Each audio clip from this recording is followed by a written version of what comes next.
assassinat dans un village. Les autres, ils ont brûlé. Et la garde à vue continue. Voilà les questions auxquelles devra répondre l'IGF. Talk about a bad week. Pas de mobile, pas de suspect, aucune piste officielle.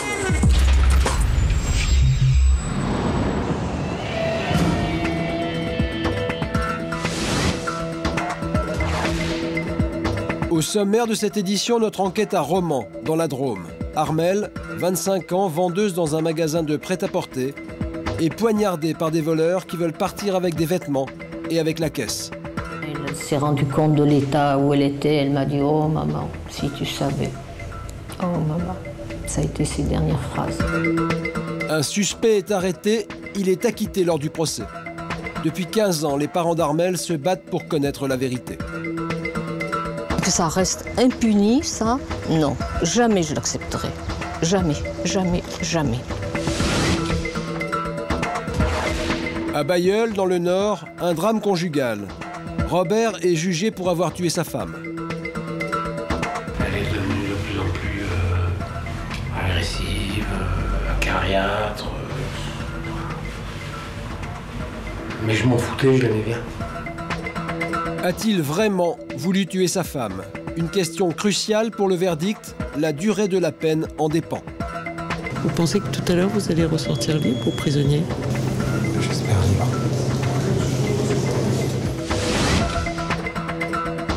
Notre reportage à Paris avec la brigade de police, chargée de contrôler les taxis. Bonjour monsieur, police nationale. Et je vais vous demander de couper le moteur également parce que ça me pollue un petit peu le nez. De faux taxis tentent de tromper les clients, ils peuvent être dangereux. Vous n'avez rien à faire dans cette voiture. Est-ce que vous comprenez bien ce que je vous dis? Parce que maintenant, je rigole plus.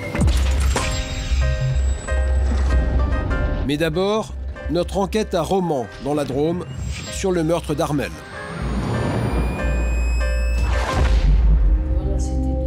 Saint-Raphaël, dans le Var. Depuis 16 ans, Yvonne et Roger Augier vivent dans le souvenir de leur fille, Armelle. Voilà, elle est magnifique, cette photo. Moi, je trouve... C'était juste avant de partir travailler. Elle ne voulait pas se faire photographier. Ah, oui.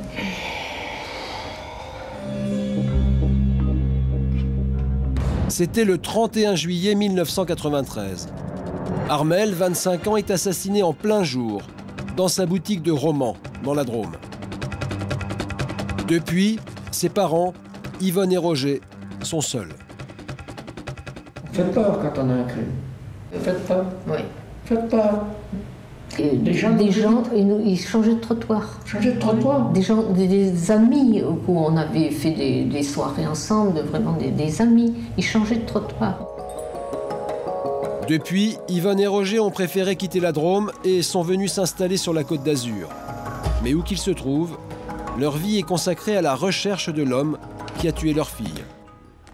C'est tout le dossier depuis l'assassinat d'Armelle. Malheureusement, c'est ce qui nous reste de notre fille.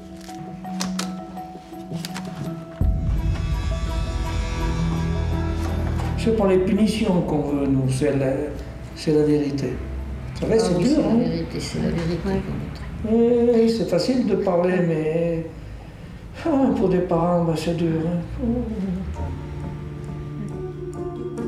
Les parents d'Armelle refont l'enquête en vain depuis 16 ans pour essayer de découvrir ce qui s'est réellement passé ce 31 juillet 1993. Il est midi. Armelle s'apprête à fermer le magasin de vêtements qu'elle tient dans une rue commerçante de Romans. Mais dans sa boutique, il reste 2 clients à servir. À 12h08, Armelle se tient à côté de sa caisse. Elle reçoit 3 coups de couteau dans le ventre et s'écroule. Quelques instants plus tard, sa mère appelle le magasin. Je ne sais pas pourquoi. J'ai eu un pressentiment qu'il se passait quelque chose. Ça, je ne peux pas savoir pourquoi. J'ai eu un pressentiment que j'ai couru vers le téléphone, mais comme une folle. Les secours, présents dans la boutique, préviennent Yvonne et Roger. Ils arrivent sur place 10 minutes plus tard. Armelle est toujours en vie.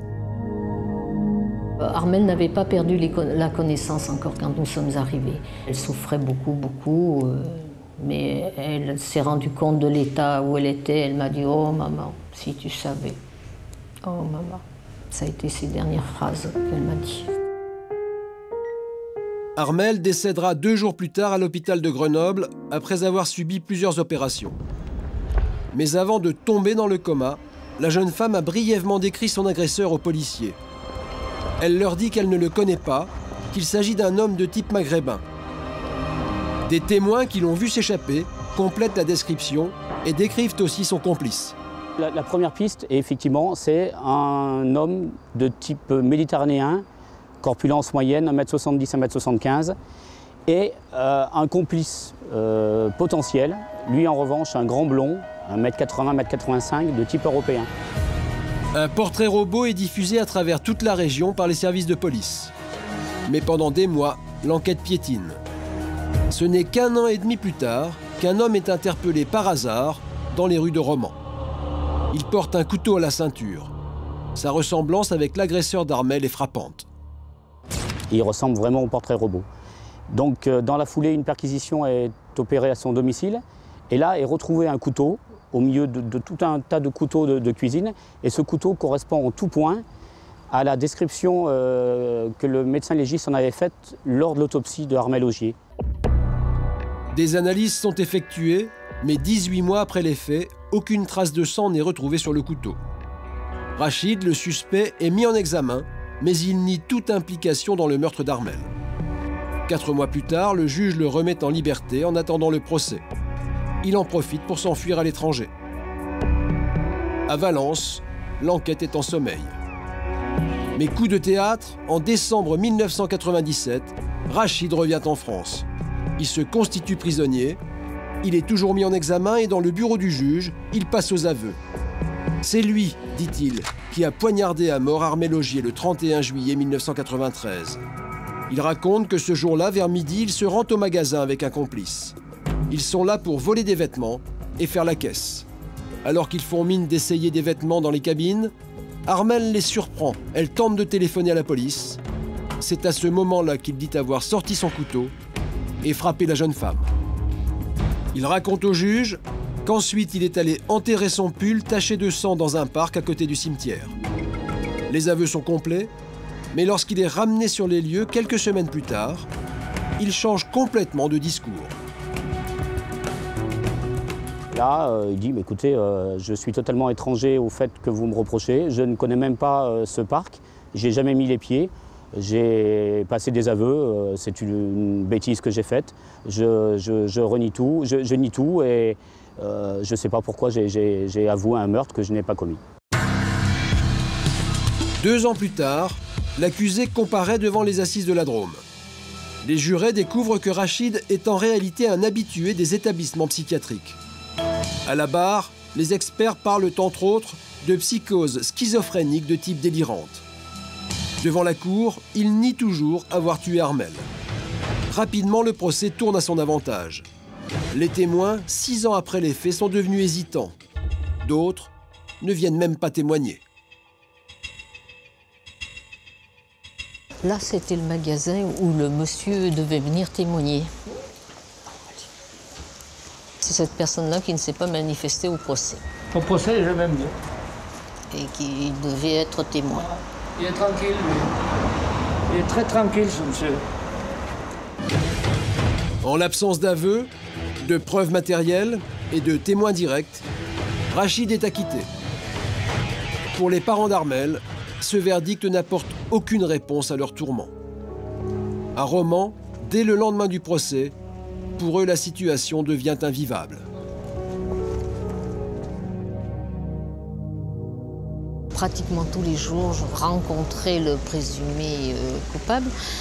Soit il était assis sur le banc, là devant le bureau de tabac, ou en face. Il passait une partie de ces journées-là. Donc j'évitais cette place. Et chaque fois que je sortais, je tombais sur lui. Alors vraiment, je n'en pouvais plus. C'était très, très, très désagréable. Croiser son regard, ça m'était vraiment insupportable. Je ne pouvais plus. J'y reviendrai jamais. Ne supportant plus de vivre à côté de l'homme qu'ils soupçonnent d'être l'assassin de leur fille, Yvonne et Roger préfèrent quitter Romans.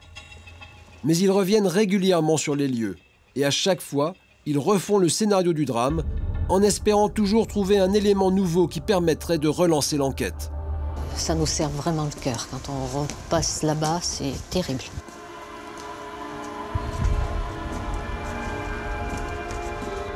C'était là. Exactement. Le jour du meurtre, il est midi. Il y a du monde, la rue est étroite. Pour eux, des témoins ont forcément vu les agresseurs, mais n'ont rien dit, comme le commerçant qui était en face. Là. Le bas de sa voiture était là. Il y avait un témoin qui était garé là. Là. Il avait sa voiture rouge, je la revois encore, sa vendeuse dedans. Et lui, il attendait, il était là.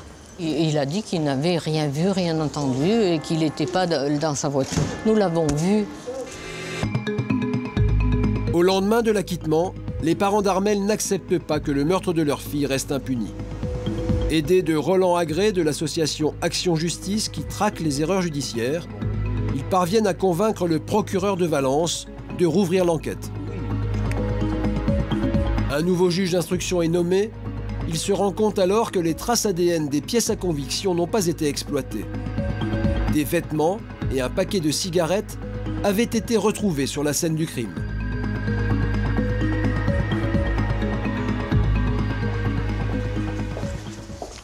Nous avons la certitude qu'au moins un des deux a essayé des vêtements, puisqu'on va retrouver des sacs, un sac, avec des vêtements prêts à être emportés qui manifestement ont été essayés. Mais une douche froide attend les parents d'Armelle. Le nouveau juge d'instruction découvre que tous les scellés ont été détruits 6 mois après le procès, comme l'autorise la loi. Ça se passe quand même au mois de juillet, il fait très chaud, les gens transpirent plus ou moins, on peut retrouver des traces de transpiration, on peut retrouver un cheveu, on peut retrouver une multitude d'indices et d'empreintes ADN, ça c'est certain. Sur le briquet également, sur le paquet de cigarettes aussi. Donc tout ça, ça a été détruit, quoi. C'est les scellés qui pouvaient faire avancer les recherches menées par le juge d'instruction, bien évidemment.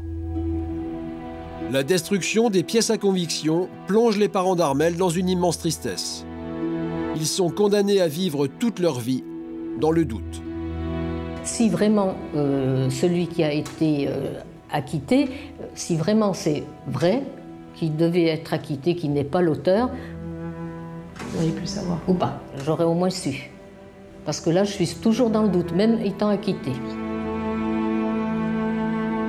Maintenant, je n'ai plus confiance en la justice. Pour moi, il n'y a plus de justice. Ah non, plus de justice. La destruction des scellés pousse le procureur de Valence à prendre une décision sans précédent. Dans sa juridiction, les pièces à conviction des crimes non élucidés seront désormais conservées 10 ans au lieu de 6 mois. Aujourd'hui, il faut conserver les scellés le plus longtemps possible pour que plus tard, éventuellement, si progrès de la science, que j'appelle de mes voeux, se réalisent pour que ces affaires non élucidées aujourd'hui puissent l'être demain. Révoltés par la destruction des preuves, les parents d'Armelle ne baissent pas les bras. Ils attaquent l'État, qui est condamné en novembre 2008 pour faute lourde et doit leur verser 20 000 € de dédommagement. Mais il y a un mois, l'État conteste et fait appel de cette décision. Pour Yvonne et Roger, c'est le coup de grâce. Ce 31 juillet 1993, l'assassin nous a tué Armelle, mais il nous a tués aussi. À l'acquittement, au procès, on nous a tués une nouvelle fois Armelle, on nous a encore retués. À la destruction des papiers, ça recommence. Là, en faisant appel, ils nous ont achevés. Malgré l'appel de l'État, et comme ils le font depuis la mort de leur fille, Yvonne et Roger continuent leur combat. Aujourd'hui, ils retournent à Romans pour rencontrer un journaliste. une fois de plus, ils vont raconter leur histoire. Ce qui compte pour eux, c'est que l'assassinat d'Armel ne tombe pas dans l'oubli.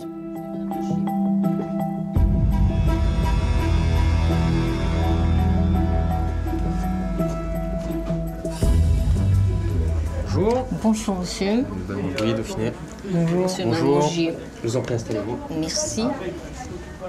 Quand l'État a été condamné, est-ce que vous avez eu des retours des politiques qui Non. disaient Non. que... Non, voilà. Non, j'en ai écrit, vous savez, des lettres à tous les présidents qui sont passés, à tous les premiers ministres, à tous les ministres de la Justice. Mais vous savez, les réponses types, on les connaît. Hein.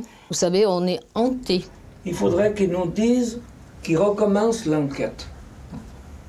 Pourquoi qu'ils arrêtent l'enquête? Je ne sais pas si vous voyez ce que je veux dire. Elle n'est pas arrêtée puisque le dossier est ouvert. Oui, mais ils ne cherchent plus rien. Ah, il faut un fait nouveau.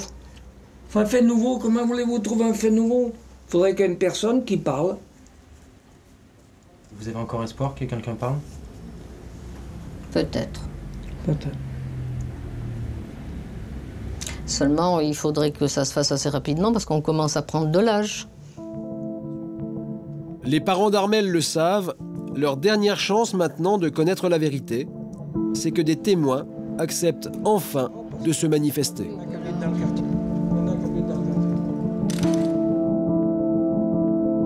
L'espoir est mince, mais malgré tout, Yvonne et Roger ne veulent pas renoncer. Obsédés par la mémoire de leur fille, ils n'hésitent pas à faire 800 km aller-retour tous les mois pour aller voir leur avocat et faire le point sur l'enquête en cours. Si nous n'étions pas là pour pousser la justice, eh bien, il y a longtemps que le dossier serait enterré, on n'en parlerait plus. Armel Augier, c'est comme si elle n'avait pas existé. Comme si elle n'avait pas existé. Mais Yvonne et Roger ont le sentiment, depuis la destruction des scellés, que le juge d'instruction ne cherche plus. Leur avocat a demandé que plusieurs témoins, dont le directeur d'enquête de l'époque, soient à nouveau entendus. Mais depuis 2 ans, le dossier n'a pas avancé d'un pouce. On ne risque pas de nous refermer le dossier quand même. Non, sauf que le drame dans l'affaire d'Armel, c'est que les juges d'instruction ont en moyenne 300 dossiers dans leur cabinet, plus les affaires qui rentrent. Et effectivement, j'ai l'impression que notre dossier a été posé sur une étagère et puis il dort. Et qu'il dort. Je vais effectivement rescouer très fermement le cocotier au niveau du juge d'instruction, du parquet général. Et effectivement, peut-être prendre prétexte de l'absence de retour de ces commissions rogatoires pour demander un dessaisissement. Ça peut être tenté. Oui, parce que là, il y a plus de 2 ans, moi je pense quand même qu'ils auraient pu faire quelque chose et ça serait peut-être une bonne occasion de tenter la chose. Les parents d'Armel ont bien compris que leur dossier n'est pas une priorité. Tout ce qu'ils espèrent maintenant, c'est qu'un nouveau juge, peut-être plus motivé, soit chargé de l'affaire. Bon, eh ben, écoutez, je vais vous relâcher. Oui. Et puis on se tient au courant. Vous me tenez au courant de... On suit tout ça. D'accord. Hein? D'accord. Et je fais comme j'ai dit. Merci. Allez. Merci. Merci. Au revoir. Au revoir. D'accord.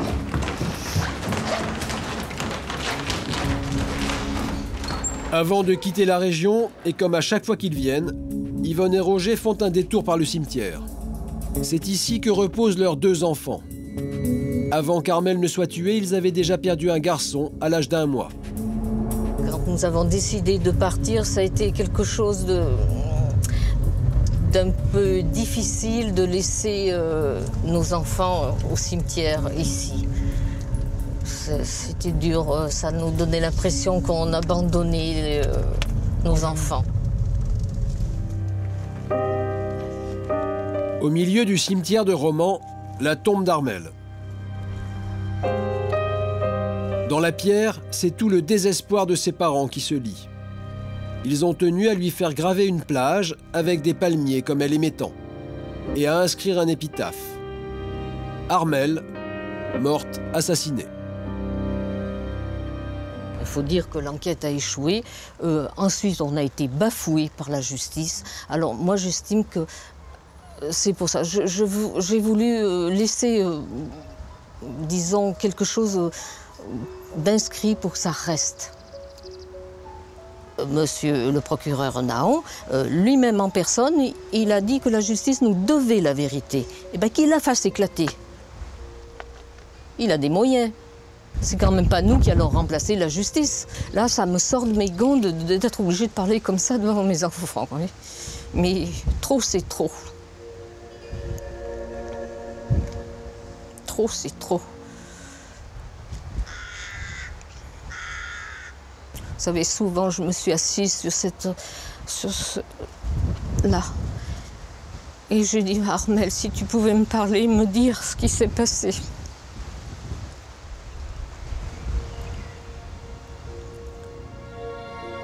L'instruction du meurtre d'Armelle Augier est toujours en cours. Yvonne et Roger continuent leur combat.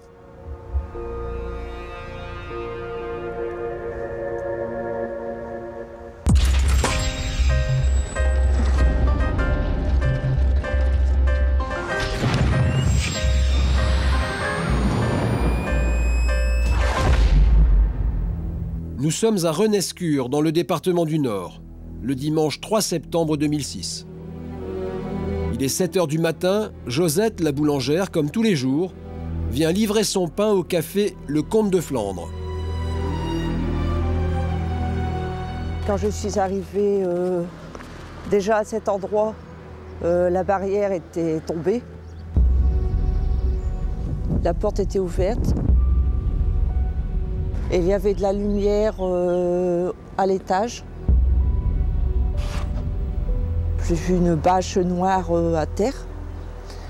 Et quand j'ai vu qu'il y avait les pieds qui dépassaient de la bâche, je me suis dit qu'un drame s'est passé. Quand les pompiers arrivent sur place, ils découvrent le corps sans vie de Georgette Lamblin, la patronne du restaurant. Elle gît face contre terre dans une mare de sang. À l'intérieur de l'habitation, au premier étage, Robert Lamblin, le mari de la victime, est dans sa chambre. Il somnole en regardant la télévision. Les gendarmes interpellent Robert Lamblin et l'interrogent.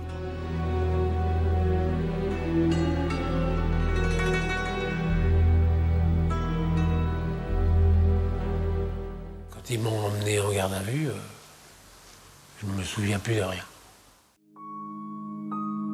Robert Lamblin présente un taux d'alcoolémie élevé. Il est incapable de répondre aux questions des enquêteurs. C'est Muriel, la fille unique de Georgette, née d'une première union, qui apprend la première, la mort de sa mère.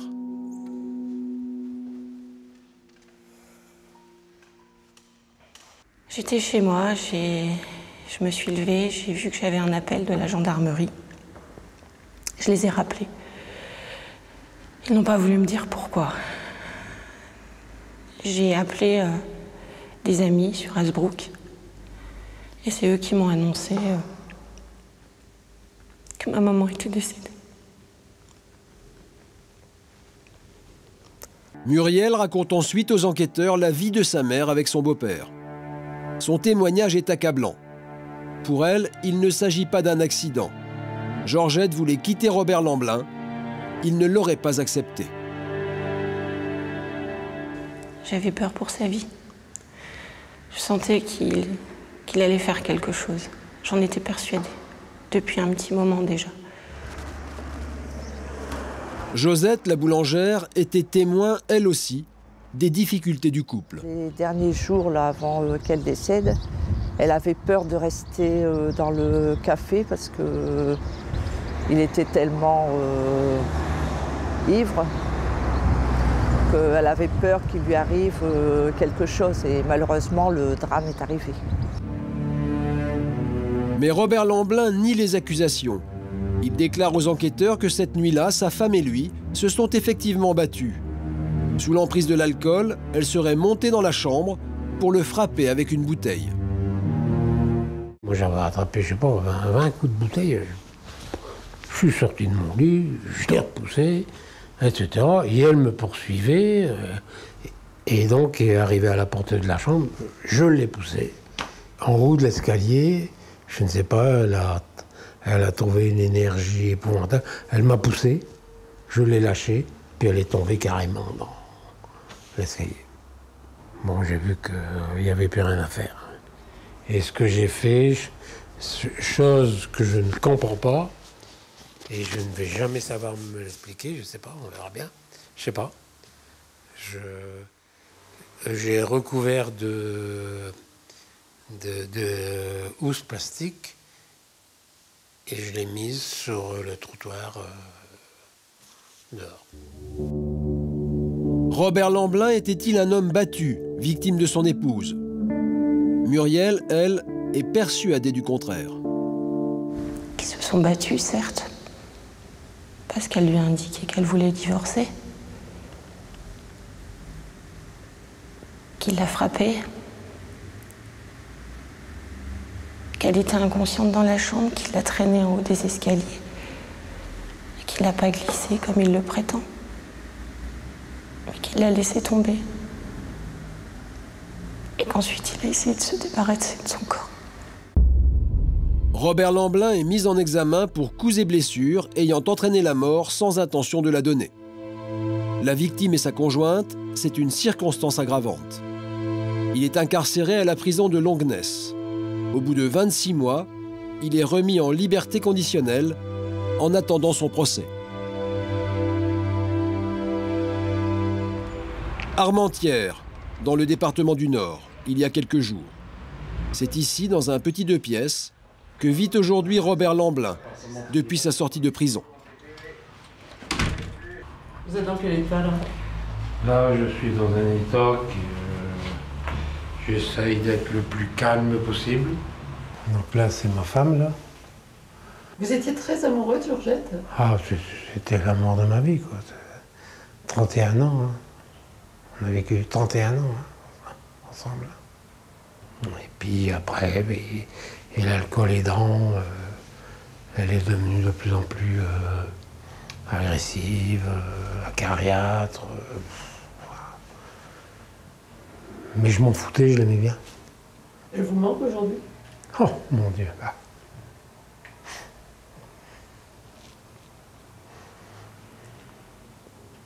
Grave.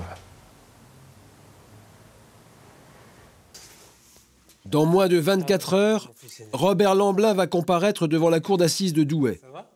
Il risque 15 ans de prison. Patrick, son fils aîné, né d'un premier mariage, le soutient. C'est un accident. Moi, je reste persuadé que c'est un accident. Je tiens la version de mon père. Je suis certain qu'elle est montée en haut pour le provoquer. Pour le provoquer. Elle devait se défouler quelque part. Elle avait besoin de se défouler. Et Joe, quand elle se défoule, il n'y avait pas de limite. Ah, moi, je suis totalement innocent. Totalement. Totalement innocent. Je ne me sens rien responsable dans cette catastrophe. Ah oui, ça. La responsable, ou les responsables, c'est l'alcool et sa propre violence. C'est tout. Robert Lamblin est-il coupable ou innocent d'avoir battu à mort son épouse? C'est à cette question que vont devoir répondre les 9 jurés de la cour d'assises de Douai. Robert Lamblin comparaît libre. Bonjour Robert. Comment vous vous sentez là? Ah, dur, hein. Robert Lamblin est défendu par 2 avocats, Maître Catoire et Maître Perrault. Bonjour. Allez.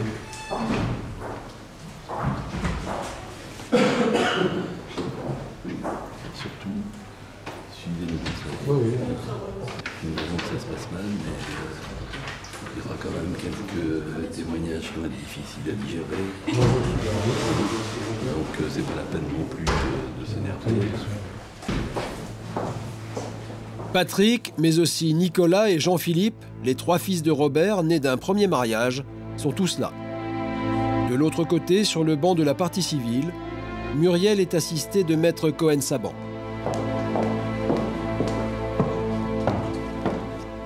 La cour. L'audience est ouverte, veuillez vous asseoir. Dans la salle d'audience, les témoins défilent à la barre pour raconter l'histoire d'un homme et de sa longue descente aux enfers. Une descente qui commence par un divorce difficile, en 1977. À cette époque, Robert Lamblin est un notable. Il est directeur d'une banque. Une belle réussite sociale pour ce fils d'ouvrier. Robert mène la grande vie et trompe souvent sa femme. Un soir, il rencontre Georgette. Elle est mariée, elle aussi, et maman d'une petite fille, Muriel. Entre les deux, c'est le coup de foudre. Les deux amants ne se cachent plus. Et très vite, Marie-France, la première femme de Robert, demande le divorce. Avant, il était relativement assez discret dans ses relations amoureuses, mais là, ça s'est étalé sur la place publique et à un moment donné, on s'en aperçoit pas toujours, puis après, il est arrivé un beau jour, on se rend compte de tout, puis on a envie que ça s'arrête. 10 années plus tard, en 1987, Robert est licencié de son poste de directeur. Il est accusé d'avoir volé de l'argent à ses clients. Plus de 100 000 francs de l'époque. Il est alors condamné à 2 ans de prison. Cette condamnation, ce licenciement qui s'en est suivi, ça a signé finalement sa décrépitude sociale. Il n'était plus rien dans la société. Du plus haut de la société, il s'est retrouvé dans une cellule, en prison, avec plus rien derrière, avec plus de travail, avec plus de reconnaissance sociale. Et c'est vraiment, à mon sens, que là que se trouve la rupture dans sa vie. Dans le box des accusés, Robert Lamblin est abattu à l'évocation de son passé. Ça a été un peu la chute. Bon, oui, bien sûr, bien évidemment. Mais enfin, bon, c'est une page qui est tournée depuis longtemps. Il y a plus de 20 ans.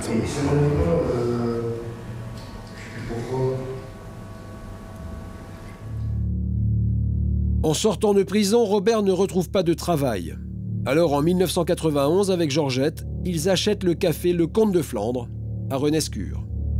Au fil du temps, l'alcool prend de plus en plus de place dans la vie du couple, qui se déchire, jusqu'à cette nuit tragique du 2 au 3 septembre 2006.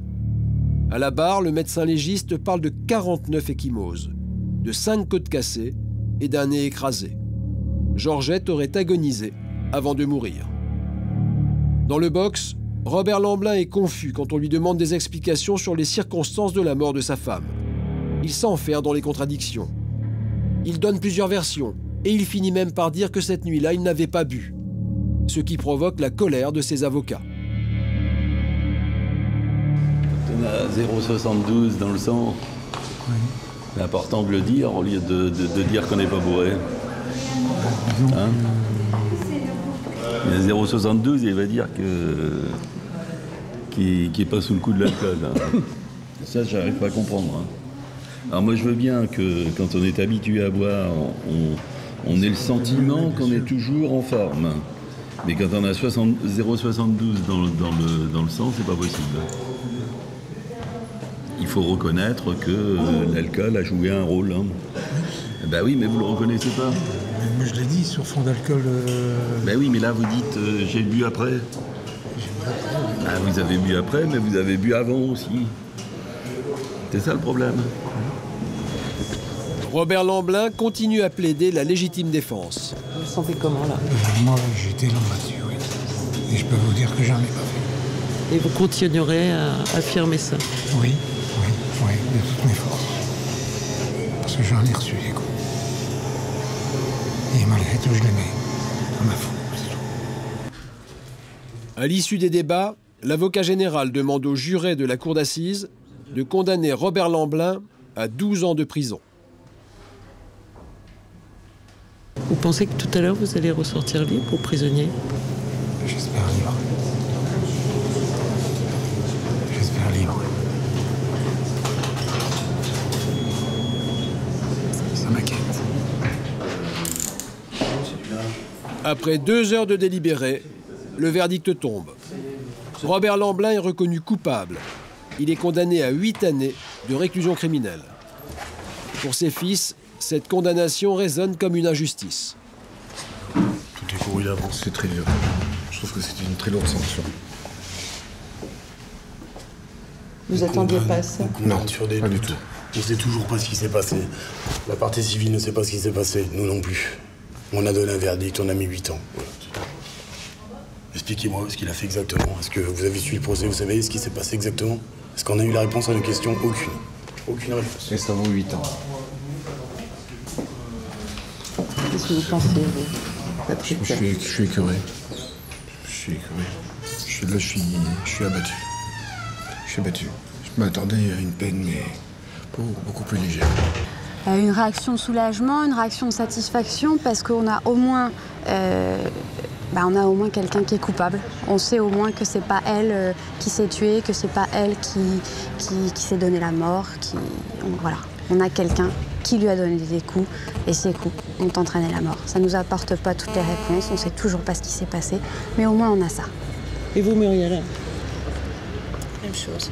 On a un coupable. C'était important pour vous? Pas de réponse, mais un coupable. Oui, très important pour moi. Vous avez eu la réponse à ce qui s'est passé cette nuit-là? Nous non plus, hein. On aurait bien aimé savoir, vous savez. On sera jamais, malheureusement. Et maintenant, on va devoir vivre avec ça. Toi, tu dois vivre avec le décès de ta mère. Et moi, je dois vivre avec mon père en prison encore une fois. Voilà. Il est encore vivant, ton père. T'as encore ton père et ta mère. Moi, j'ai plus personne. Je sais, Mime. Et tu crois que ça me fait plaisir? Tu crois que ça me fait plaisir? J'ai adoré ta mère, je viens de te le dire. C'est tout, la justice a décidé. On doit avoir foi en justice. Bah, c'est tout, ça y est, maintenant, c'est fait. Ces paroles étaient les dernières que se sont échangées les enfants de Georgette et de Robert. Le drame a brisé la vie de cette famille recomposée.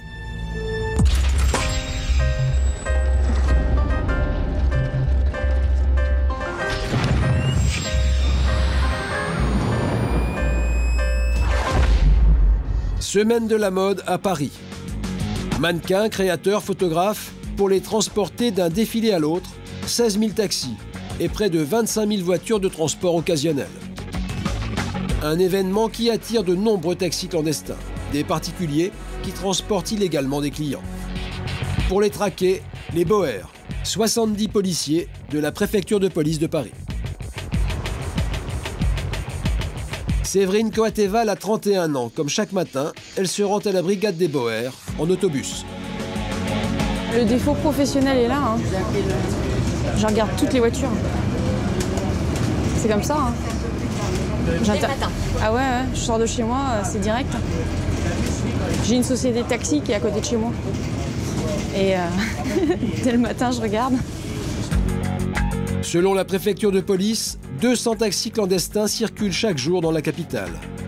Séverine et son équipe ont pour mission de les localiser et de les arrêter. Dès que vous êtes prêts, on y va. Parce qu'il y a un glissement là-haut à 14h30, donc café et fissa. Les policiers se rendent sur les lieux du premier défilé de la journée. Ce genre d'événement est une aubaine pour les taxis clandestins et les fraudeurs.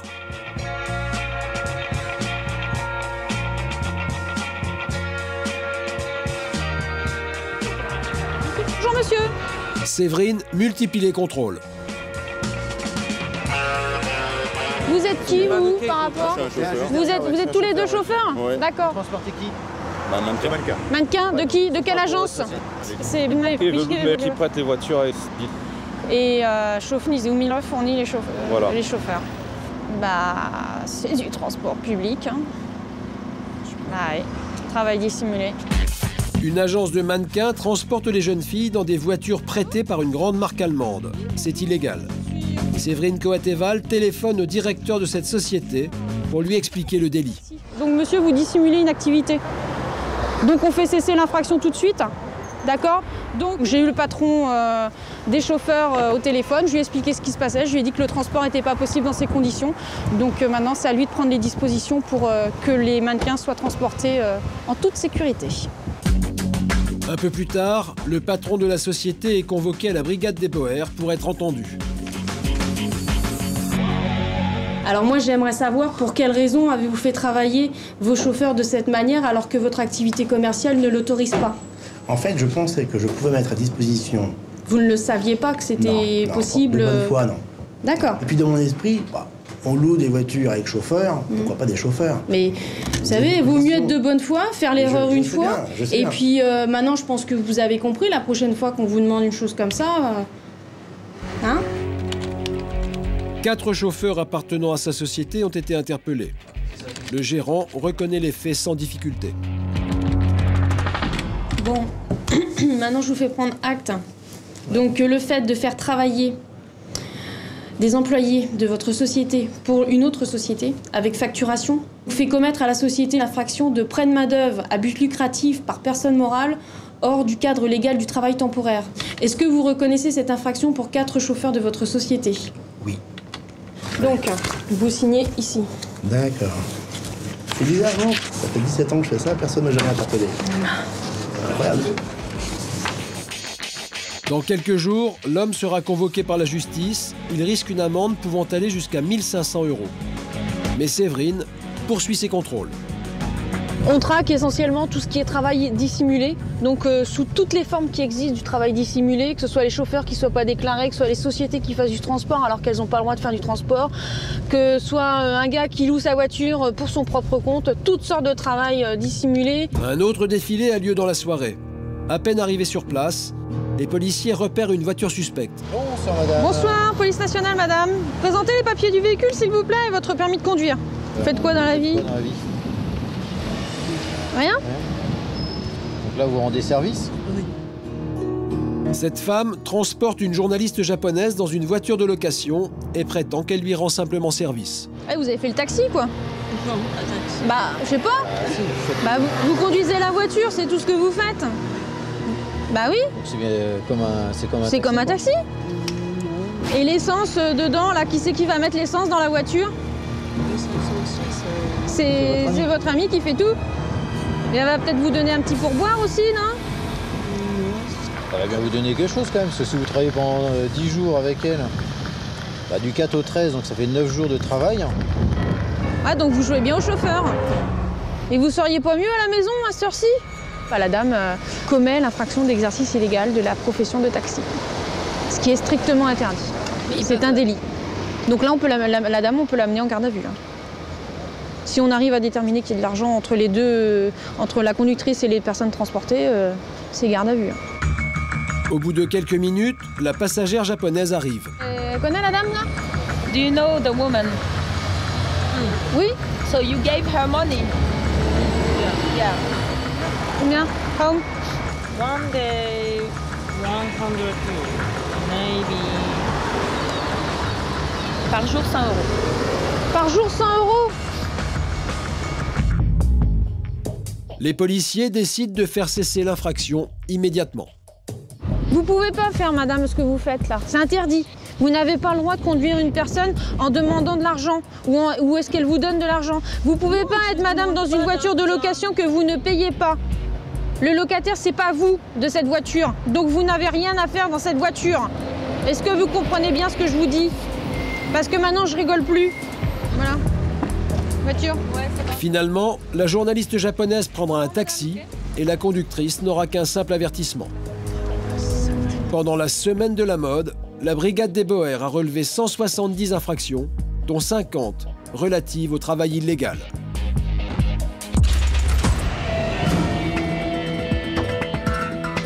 La semaine prochaine, dans Faits divers le Mag, l'affaire Raymond DeVos. Samantha Lemonnier, la dernière compagne de l'humoriste, est appelée à comparaître devant le tribunal correctionnel. Vous êtes qui, vous? Vous êtes qui? Je suis quelqu'un. Ah non, non, non. Vous êtes bien? Vous dégagez. Arrêtez. Vous êtes des calomniateurs. Vous êtes des délateurs. Vous faites vos choux gras avec la misère des autres. Je ne vous veux pas, monsieur. Madame. Elle est accusée de lui avoir administré trop de médicaments. Il y a eu un complot qui a été ourdi contre moi. Je ne suis pas du tout psychopathe, ni mythomane. Au contraire, ça m'arrangerait qu'on me traite de mythomane. Je vais vous dire pourquoi. Parce que si je suis mythomane, c'est que je dis des choses qui ne veulent pas entendre.